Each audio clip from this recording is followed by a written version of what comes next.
Hi, this is Arun from Random Codes. In this video, let's try to understand what HTML attributes are. HTML elements allow attributes which provide additional information about an element. Attributes must be defined in the opening tag using name-value pairs like name equals to value. W3C community recommends lowercase attribute names though they are not case sensitive. Always use quotes for attribute values, either single or double quotes, and single quotes are very much useful when value itself contains quotes. Here are some of the examples to understand attributes. The first one is a hyperlink element which is using the attribute href to provide the URL.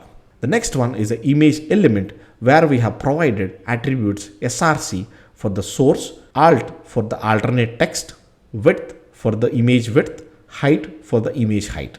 And the next one is a paragraph element where we have used style attribute to provide the style for the paragraph, title to provide some title text, and the next one is a HTML element where we have used language attribute to provide the language for the HTML document.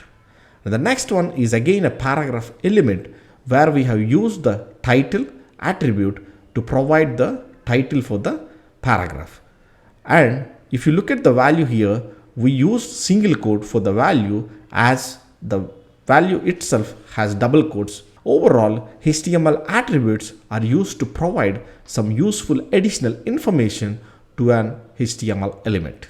In our upcoming videos, we'll explore more about HTML attributes. That's all for now. I hope this video is useful. Let us know your feedback and suggestions in the comment section. If you like the content, feel free to like, share and subscribe to our channel. I'll see you on another video with a different topic. Thanks for watching. Have a nice day.